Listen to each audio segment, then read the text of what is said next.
Sienna moved briskly through the polished floors of the vineyard's grand tasting room, her black shoes silent against the marble. A crisp apron tied neatly around her waist, she balanced a tray of high-end wine glasses with practiced ease. The event was in full swing, soft music humming, laughter rising in polite bursts from wealthy patrons swirling rare vintages and pretending to be connoisseurs. Sienna didn't flinch when a guest snapped his fingers for a refill. She moved with quiet grace, pouring the deep red liquid precisely, nodding once, before retreating into the room's glow like a ghost among chandeliers. At the far end, standing with a group of men in sharp suits and silk ties, was Damien Hart. He wore the kind of suit that whispered wealth and the kind of smirk that screamed entitlement. His reputation preceded him. Ruthless in business, charming only when it suited him, and dismissive of anyone without a $1 million portfolio. As Sienna approached, he turned slightly, catching sight of her just as she reached to pour from. The vintage bottle marked St. Pierre 1997. He didn't thank her. Instead, as the glass filled, he offered a wry smile and said, "Let's hope the wine is better than the service." His tone was casual, but the jab was deliberate, slicing through the moment like a well-aimed corkscrew. Sienna didn't pause. Her hand remained steady. "This vintage speaks for itself, sir," she replied, her voice calm, respectful. Not defensive, measured. Damien's eyes flicked toward her. A small reaction. The room was loud enough to swallow the exchange, but those close by noticed. He didn't say more, just turned back to his companions, glass in hand, the matter dismissed. Sienna continued working, barely flinching. She knew the game. This was her third year at this job, and she'd seen men like Damien before. Sharp eyes, sharper tongues, always looking for someone to flinch. She moved past tables of couples pretending to understand tannins, smiled politely at regulars who knew her by her first name but never remembered it, and handled a brief spill from a drunk client without a single broken glass. As the evening wound down, she helped collect half-full glasses left abandoned on window ledges. The guests had begun to leave, trailing perfume and aftershave into the night air. Most of the staff had retreated to the back room, cracking jokes, rubbing their sore feet, looking forward to tips that wouldn't come. In the prep room, a stack of bottles sat waiting to be discarded. Expensive blends opened but barely touched.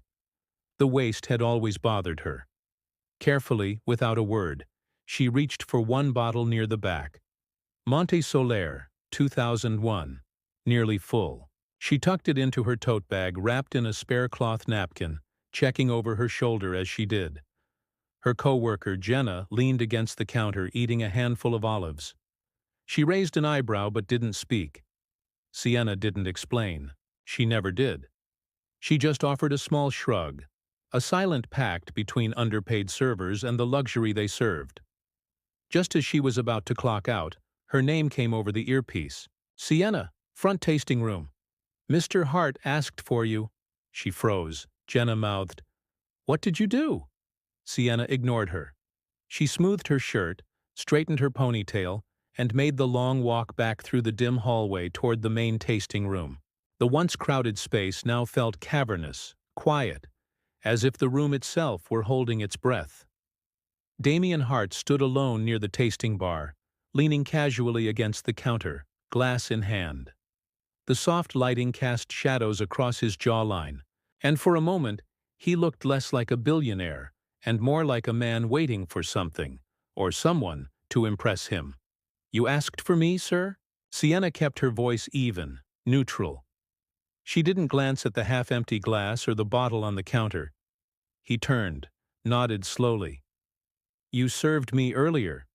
"Yes."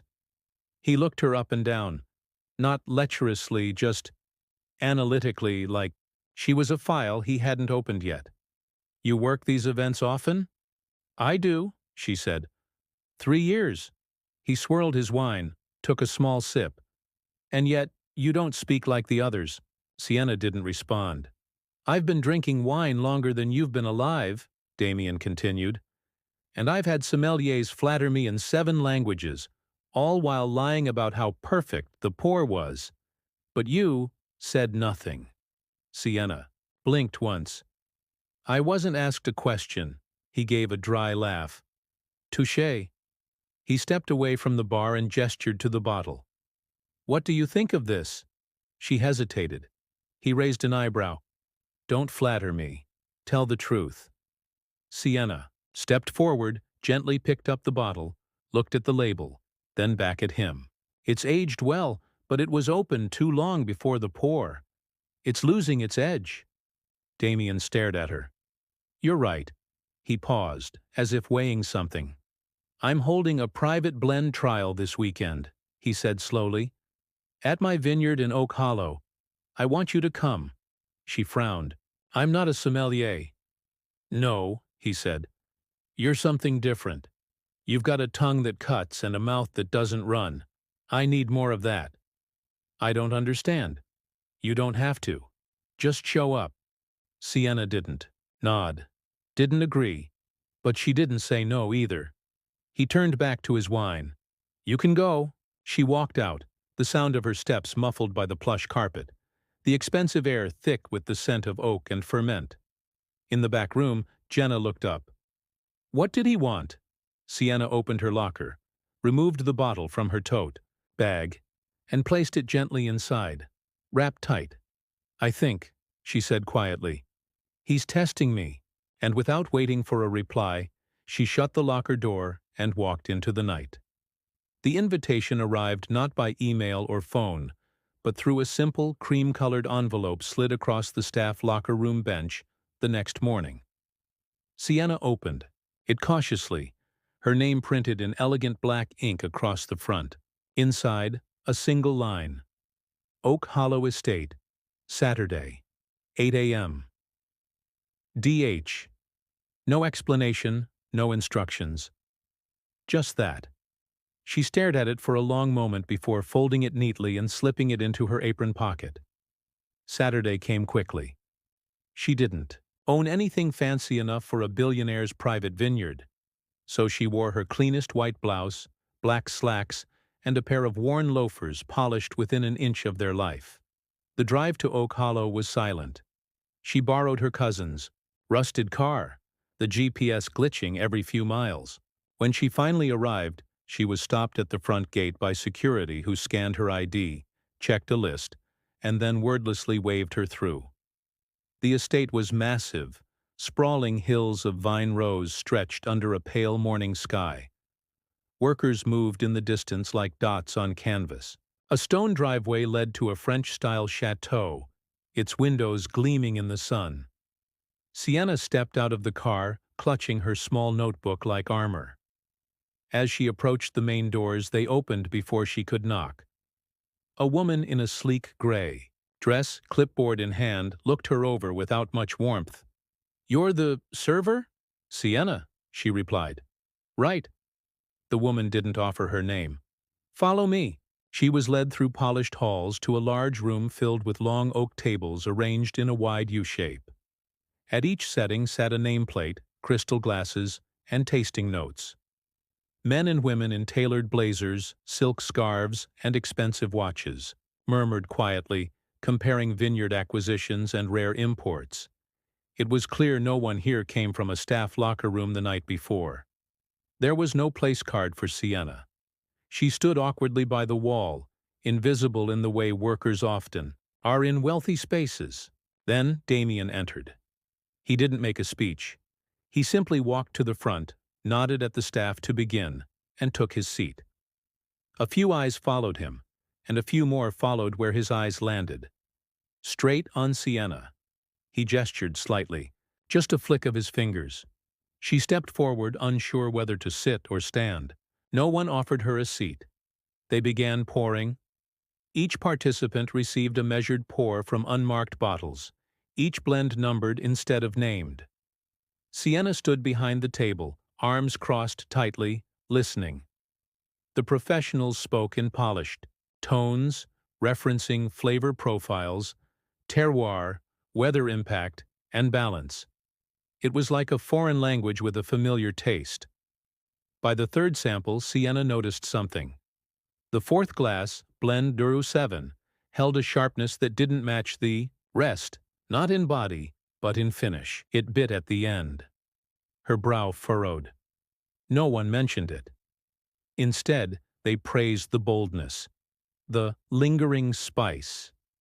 She hesitated. Maybe she was wrong. Damien caught her expression. "You have a thought, Miss Sienna?" The room turned, all eyes, landed on her. She straightened slightly, cleared her throat. "Blend 7, she said. "It was exposed to too much oxygen before the second fermentation. It flattens on the finish, sharp at the back of the tongue, but without depth." Silence. A few chuckles, a few frowns. The man to her left, older, with a red scarf and silver cufflinks, smirked. "That's a bold statement. Are you a winemaker?" "I pour wine," Sienna said evenly. "A lot of it." Damien leaned back in his chair, then slowly turned to one of his assistants. "Test the sample." The assistant hesitated, then nodded and left the room. Tension thickened. Sienna shifted her weight slightly but didn't look down. Within minutes, the assistant returned, whispering into Damien's ear. He smiled. "She's right," he said aloud. "Oxidation. A bottling error." The room shifted. Some surprised, some embarrassed. The man with the red scarf didn't look at her again. Damien stood, lifting the next bottle. "Let's see if anyone else dares to challenge the experts today." For the next 2 hours, Sienna was no longer ignored. Some spoke to her with curiosity, others with veiled hostility. She stayed near the back of the room, offering an occasional opinion only when directly asked. Damien didn't hover, but his eyes returned to her often, observing, calculating. At the final pour, he stepped forward again. "I think that's enough tradition for one morning," he said. "Let's try something different." He turned to Sienna. "Tomorrow morning, 7 a.m., be here." "For what?" she asked. "To show us what you'd do with this place if it were yours."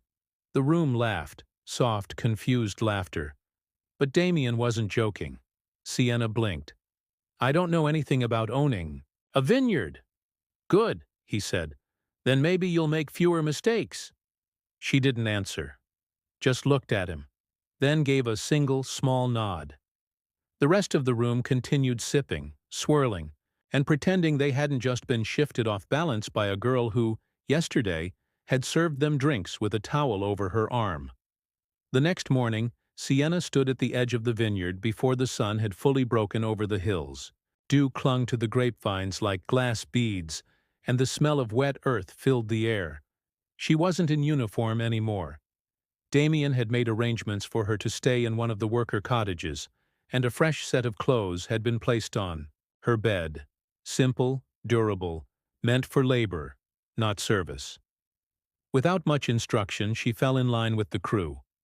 No one welcomed her outright, but no one questioned her either. She worked beside them quietly, matching their pace, lifting, sorting, hauling crates of freshly picked fruit from rows that stretched into the horizon. Her hands blistered within hours, but she said nothing. By the third day, a few workers began to nod in her direction. One of the older pickers, Emilio, handed her a worn pair of gloves without a word. Another offered her half a sandwich during the midday break. They didn't ask who she was or why she was there. They simply watched, silently measuring the way she carried herself, the way she listened when Miguel, the vineyard foreman, gave directions. Unlike the polished elite in the tasting room, these people lived by the rhythm of the vines, and Sienna somehow was beginning to move in time with them. But not everyone welcomed her presence. Clarice arrived in a sleek black car on the fourth day, her heels crunching over gravel, as she stepped out in a flowing cream blouse and designer sunglasses. She walked through the vineyard like she owned the land, because she believed she would. When she spotted Sienna hauling crates near the fermentation shed, her lips curved into a smile that didn't touch her eyes. "So this is the new recruit," she said, her voice like silk wrapped around steel. Sienna wiped her hands on her pants and straightened. Just helping out. Clarice tilted her head. Helping Damien or helping yourself? Before Sienna could answer, Damien's voice cut through the tension. Clarice, you're early. She turned, all warmth now. I wanted to see how things were progressing. And I was curious about your guest. Sienna stepped back, letting them speak. But as Damien introduced her in vague terms, just Sienna, no title, no role, it was clear he wasn't offering much explanation. Clarice caught the subtle distance, the casual dismissal in his tone, and her eyes narrowed ever so slightly. The following days brought more work, more bruises, and more moments of quiet tension. Damien began showing up during harvest hours, walking the rows, occasionally joining conversations with Sienna, or asking her opinion about crop condition. It wasn't flirtatious, but it was attentive, and that alone made her a target. One morning, Miguel approached her with concern in his voice. A batch of grapes in one of the newer lots was ripening unevenly, too quickly, some already beginning to soften and split. It was early for rot, but the humidity had spiked after a night of rainfall, and if the issue spread, it could ruin a significant section of the yield. Without waiting for direction, Sienna grabbed gloves, a crate, and a pair of shears. She moved quickly down the row, checking bunches by touch and sight, marking the infected areas with red tape and separating salvageable fruit from what needed to be discarded. A few workers paused, watching her work. One joined in, then two.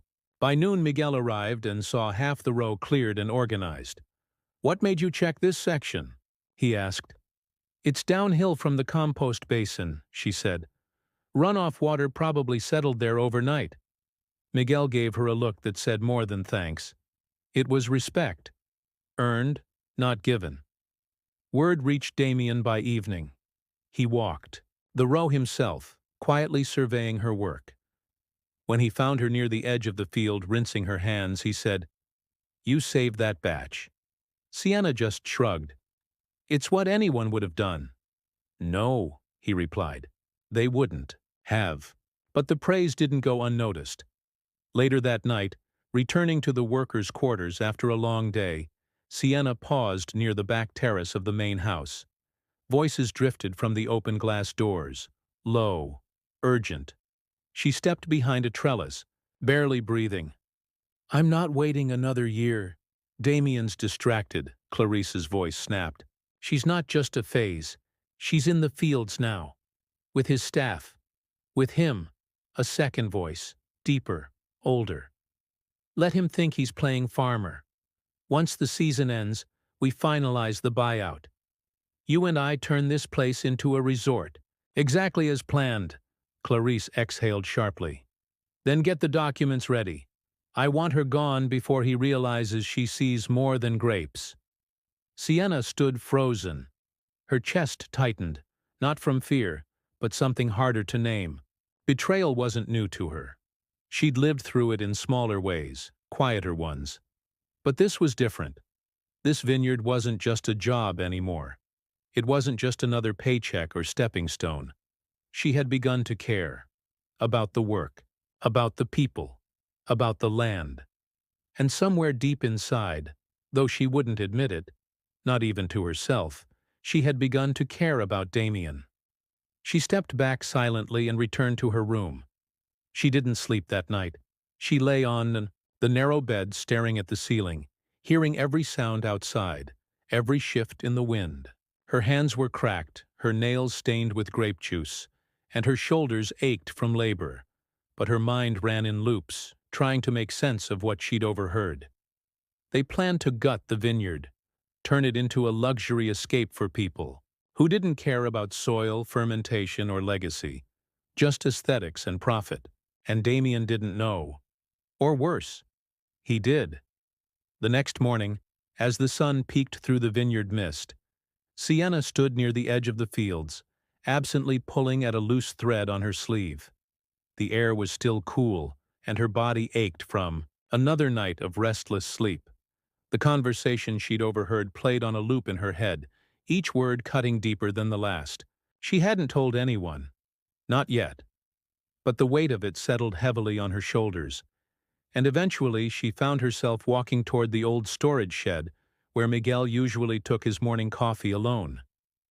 He was sitting on a wooden stool, sharpening a small pruning knife, his back straight despite the years etched into his frame. His hands moved slowly, deliberately, the kind of hands that had shaped vines for decades. Sienna leaned against the doorway. "Got a minute?" Miguel glanced up. "Always." She walked in and sat on a crate across from him. For a few moments neither of them spoke. The silence wasn't uncomfortable, just familiar. She watched the rhythm of his hands, the way the blade glinted in the light. Then finally her voice broke the stillness. "I used to come here," she said quietly. "Years ago. With my mom." Miguel's hands paused. "She worked the harvest, maybe once or twice. I was little. 5, maybe 6. I remember watching her pick grapes, humming to herself while the sun baked her skin. She loved it here." He said nothing, but the lines around his eyes softened. "I remember hiding in the barrel room when I was supposed to be napping," Sienna continued. "She let me stomp grapes once, barefoot. I cried because the juice was cold, and she laughed, so hard she spilled her coffee." Miguel smiled faintly. "That sounds like someone I knew." "She died when I was 12, Sienna said, her voice catching slightly. "Cancer, fast, brutal. We never came back after that summer." Miguel's expression changed, recognition creeping into his gaze. He nodded slowly, the blade resting on his knee. "I always wondered what happened to her," he said. "Her name was Lila Monroe." Sienna nodded. "She was kind," Miguel said. "Tough, too. The kind of person who didn't flinch in the sun or when the boss barked. I remember she left suddenly. No goodbye. She got another job in the city," Sienna murmured. "At least that's what she told me. But now I think maybe something else happened." Miguel looked down at his hands. "This place holds secrets, Nina. Always has." She tilted her head. "Like what?" But he didn't answer. Instead he stood and stretched his back, then patted her shoulder gently. "You're doing good here. More than you know." Later that afternoon, Damien found her in the cellar, double-checking barrel labels. His tone was clipped, but not cold. "Investor tasting in an hour. I want you in the room." Sienna straightened. "Why?" "Because I trust your palate," he replied. "And because you're not afraid to speak the truth." She followed him into the main tasting room where everything was laid out. Fresh glasses, polished wood, dim lights, and quiet tension. The investor, a sharply dressed woman, named Elise Corbin, stood near the window swirling a glass as she spoke to Clarice. Clarice looked immaculate, as always, but there was a tightness in her posture that hadn't been there before. Damien greeted Elise with a handshake and motioned for Sienna to join them. "This is Sienna Monroe," he said. "She's been helping during the harvest. I'd like her opinion on the blend." Clarice gave a polite smile that didn't reach her eyes. Elise raised a brow, intrigued but unbothered. The first pour was one of Damien's newest vintages, developed over the last 2 years. Everyone sipped, offered notes, nods, compliments. Sienna stayed silent. Then Damien handed her a glass with a familiar scent. She inhaled, swirled, tasted, and then, without being asked, she reached into a small bag she'd brought with her and placed a second bottle on the table. Clarice blinked. "What's that?" "Something I've been working on. With Miguel," Sienna said simply. "We tried blending from the eastern slope. Cooler soil, different elevation. Just a test." Damien glanced at her, then at the label-less bottle. "You made a blend?" "I thought we needed to try something different." Clarice opened her mouth to object, but Elise held up her hand. "Let's try it." The cork popped. Glasses were filled. Everyone tasted. The room shifted. Elise's face didn't change much, but her silence was telling. She took another sip, then a third. "This has depth," she said finally. "A little wild on the nose, but the finish is clean, elegant, unexpected." Damien nodded slowly. "That's excellent." Clarice said nothing. Her jaw was tight. "I want to invest in that," Elise said, pointing at the bottle. "Whatever you're doing, keep doing it." When the tasting ended, Sienna left quietly, not waiting for praise. She didn't need it. That evening, as dusk settled over the vineyard and the sky turned amber, Miguel appeared outside her cottage with something folded in his hand. A single sheet of aged paper, creased down the middle. He handed it to her wordlessly. It was a resignation letter, handwritten, dated 18 years ago. Lila Monroe. The words were direct, formal, but near the bottom, a single line stood out. "I can no longer work under circumstances that compromise my dignity or safety. Please consider this my final day of employment." Sienna stared at the sentence, her throat tightening. "What happened?" Miguel shook his head slowly. "I don't know all the details, but I know she was scared when she left.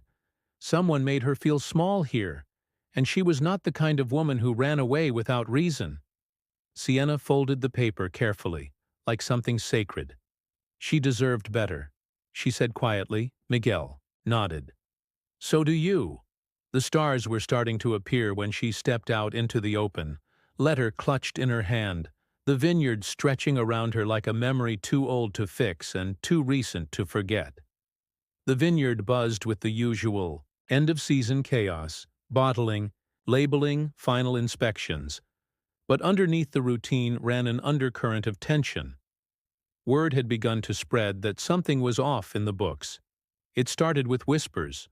One of the accountants had flagged discrepancies during an internal audit. Nothing overt, just inconsistencies in ownership percentages and a line item marked Legacy Trust. No one knew exactly what it meant. No one asked, except Sienna. She sat in the dusty back room of the estate's archive, old files and legal binders piled around her like a paper graveyard. Her fingers flipped through contracts from the early 2000s, handwritten notes, property transfer agreements, and then she found it. A document buried under 2 decades of restructured deals. A silent trust agreement listing 3 names: Damien's father, the original vineyard owner, and Lila Monroe. Her heart thudded. She read the document again, this time slower. The language was stiff, legal, but clear. Her mother had been granted equity, small but real, in exchange for a lump sum loan to help the estate survive during a financial crisis nearly 20 years ago. It had never been revoked. No payout had been issued, and no official resignation removed her from the trust. It had simply been ignored. She stood from the table, paper in hand, pulse racing. It was late afternoon by the time she found Damien. In the West Terrace office, a stack of vineyard reports spread before him, a glass of wine untouched by his side. His eyes lifted when she entered, registering her expression before she even spoke. "I need to talk to you," she said. He gestured to the chair across from him, but she didn't sit. She handed him the document. He took it slowly, eyes scanning. As he read, his brows furrowed, then froze. When he finished, he looked up at her, confused. "Where did you get this?" "Your archives." Miguel helped me find it. "This is dated before I even took over the business." "I know," she said, "but it's still valid. My mother never received her payout. She never signed away her shares. Legally, part of this vineyard belongs to me." Damien leaned back, eyes distant. "Why didn't anyone tell me?" Before she could answer, the door opened. Clarice stepped in without knocking, her heels tapping across the floor like an alarm. "Is it true?" she asked, already fuming. "That you're claiming ownership based on a piece of paper from 2 decades ago?" Sienna didn't flinch. "It's not a claim, it's a fact," Clarice scoffed. "This is convenient. Right when Damien is about to launch a major investor round and finalize expansion plans, You suddenly discover that you're part owner? You expect anyone to believe this isn't manipulation? I don't care what you believe, Sienna said calmly. I'm not asking for a seat at the table. I'm asking for the truth to matter. Damien stood, his voice low. Clarice, don't. No, Clarice snapped. She's been playing this game from the beginning. The harvest work, the investor pitch. Now this? She's not some innocent outsider, Damien. She's been angling for control. Sienna's eyes didn't leave Damien's. I didn't ask for any of this, but I'm not walking away from it either. Clarice turned to him, voice colder now. So what are you going to do? But Sienna had already turned toward the door. Don't bother deciding for my sake. I'm filing the paperwork. I have legal standing, whether I'm in your good graces or not. She left without waiting for a response. Outside, the sun was beginning to sink over the hills, casting long shadows across the fields. Miguel was waiting near the barn, as if he'd known she'd come this way. You told him? He asked. I did. He nodded slowly, then held out another document, yellowed with age, its ink faded but still legible.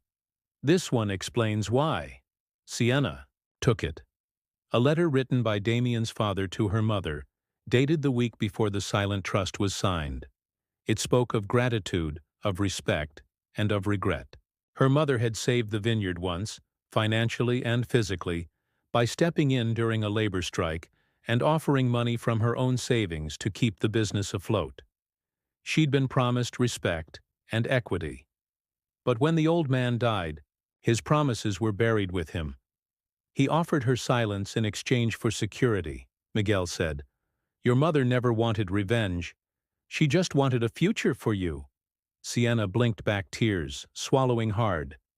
And now they want to erase it. Not if you don't let them. She filed the claim quietly the next morning with a local legal advisor, someone trusted, someone outside the Hart family circle. The lawyer barely blinked at the paperwork. You've got a strong case, she said.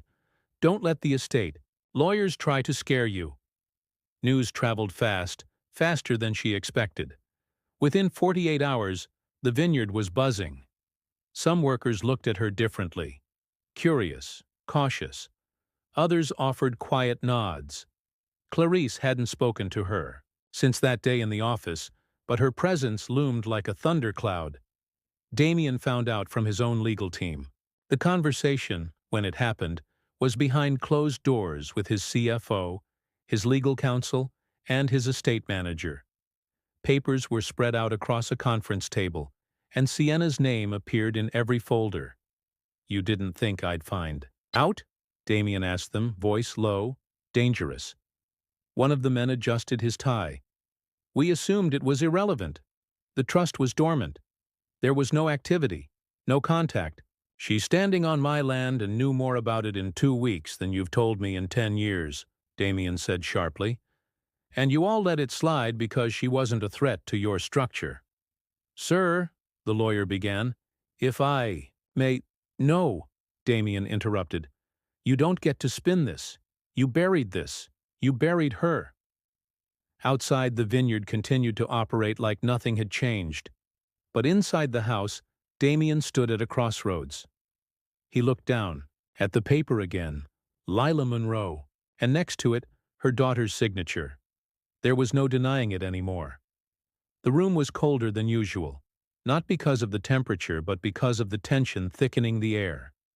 12 board members sat along a glossy wooden table in the estate's formal meeting room, the windows shaded to keep out the morning glare.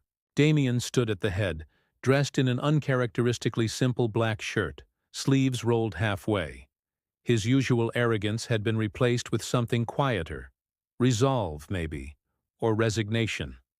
Sienna sat at the far end, her hands folded. Neatly on the table, the edges of the documents in front of her slightly curled from where she'd been gripping them just a bit too tight. Thank you all for coming, Damien began, his voice calm but firm. I'll keep this short. As of today, I'm stepping back from operational leadership of Hart Estate Vineyards. A few heads snapped up. One of the older board members, Rothman, cleared his throat. Temporarily? Damien nodded. Indefinitely. The murmur that followed wasn't loud, but it was immediate. Another man down the table leaned forward. With respect, Damien, what brought this on? We're entering the final quarter. The numbers are— Damien raised a hand. The numbers are fine, but this place was built on more than numbers. My father understood that, eventually. Somewhere along the way, I forgot it. He stepped back slightly, resting one hand on the chair beside him. Some of you already know about the claim filed by Sienna Monroe. Some of you might not. She is the legal heir to a silent trust established by my father. Her mother, Lila Monroe, helped save this vineyard during one of its hardest seasons. She was never given the credit. She was never given a seat. Today, that changes. Rothman looked toward Sienna, then back at Damien. You're offering her what exactly? Co-ownership, Damien replied. Effective immediately. Silence. Then Rothman scoffed. This is madness. She's a field worker. She was pouring wine 2 weeks ago. Sienna's voice was calm, even. And for those 2 weeks, I've worked this land beside your staff. I've identified faults in your blends, saved 2 rows of harvest from rot, and pitched a new product that secured outside investment. I didn't ask for ownership. The land was already mine. The younger woman beside Rothman, Harper, the marketing head, spoke next. Legally, her claim is solid. It holds up. We reviewed it with counsel. Damien nodded. I knew the risk when I gave her access. I underestimated her. Many of us did. That ends now. Another voice down the line chimed in. So what does she want? A payout? A share and silence? Sienna stood slowly, not rushed, not rattled. She placed both palms on the table. I want to preserve what this vineyard used to be before it became a brand. Before it started chasing the next IPO and selling the soil for Skyline Resorts. I've walked every row. I've spoken to the workers. And I've read the letters your founder wrote to my mother, promising partnership, not invisibility. A pause. She scanned the faces at the table. I'm not interested in gloating or revenge. I want to rebuild what made this place matter, and I have a plan to do it. She opened the folder in front of her and began outlining her vision, a phased shift back to traditional harvest cycles that focused on soil quality and long-term sustainability over fast mass production, better working conditions and contracts for laborers, a reinvestment in regional community sourcing to bring back legacy blends that had been cut in the name of profitability, a direct-to-consumer program for small-batch wines that would distinguish Heart Estate not through scale but authenticity. Wine used to be about stories, she said. This place has forgotten its own. For a long moment no one responded. Then Damien, who had remained standing near the window, let out a soft breath and said, I couldn't have said it better. Rothman grumbled something under his breath, but Harper nodded. Another board member gave a small, reluctant clap. The room didn't erupt into cheers, but something shifted. The usual resistance wasn't there. Not fully. Not anymore. After the meeting, Sienna stepped into the hallway to breathe. Damien followed, a glass of wine in hand. You handled that better than I ever have, he said. She didn't smile. They won't make it easy. They never do, he replied. But they listened. That's something. She leaned against the wall, the tension in her shoulders slowly releasing. You really stepping down? I am. She turned to face him. Why? Damien looked away. Because I built a machine that no longer felt like mine. And you reminded me of what it was supposed to be. Their eyes met for a long moment, neither needing to say more. That night, Clarice arrived at the estate unannounced, her heels echoing sharply on the stone steps as she made her way to Damien's study. He didn't stand when she entered. She didn't sit. So, she said, voice clipped. You've made your choice. I didn't know there was one to make, Damien replied quietly. Clarisse smiled, but it was bitter. "You've changed," he nodded. "Maybe for the first time." She stared at him for a moment longer, then took off the ring he'd given her weeks ago. "We wanted different things," she said, placing it on the desk. "You wanted a legacy. I wanted an empire." He didn't stop her when she left. The next morning, Sienna walked into the boardroom alone, finding her place at the head of the table. The same table where she'd once stood on the outside, unnoticed, unheard. The faces staring back at her were familiar, but the dynamic was new. She didn't wait for permission. She started speaking. No drama, no performance. Just clarity, structure, intention. She outlined immediate changes, rebalanced budgets, and appointed Miguel as head of soil and field operations, permanently. Every word was met with quiet attention. Not enthusiasm, but not dismissal either. She didn't command the room. She earned it. Outside, the vineyard stretched under the morning sun, rows of promise waiting to grow under new hands. Inside, Sienna Monroe sat where her mother never had the chance to. And the land, at last, began to remember. The morning air in Oak Hollow had changed. It no longer carried the tight scent of pressure or the low thrum of anxious business deals. Instead, it smelled of fermenting grapes, damp soil, crushed leaves, and something else, something lighter, cleaner. Hope, maybe. Sienna walked through the vineyard rows with dirt on her jeans and a clipboard tucked beneath one arm, her boots caked in dried mud, her hair pulled back and messy from the breeze. She stopped at each section, chatting briefly with pickers, tasting grapes straight from the vine, making notes in shorthand only she could decipher. Workers greeted her with nods, some with jokes, and all with a sense of easy familiarity. There were no more tight silences when she passed, no wary glances over shoulders. She had proven herself not just with documents and claims, but with calloused hands, sweat, and steady presence. Under her guidance, the vineyard had returned to its roots. Production slowed, but quality soared. Small batch releases sold out within days of announcement. Local partnerships blossomed again, restoring relationships that had once been sacrificed for short-term gain.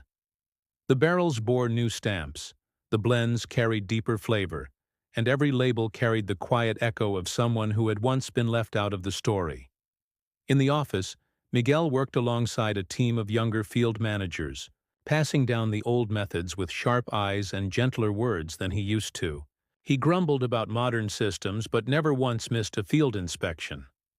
Every so often, he'd stop mid-step and glance out toward the western rows, as if he were seeing someone who wasn't there.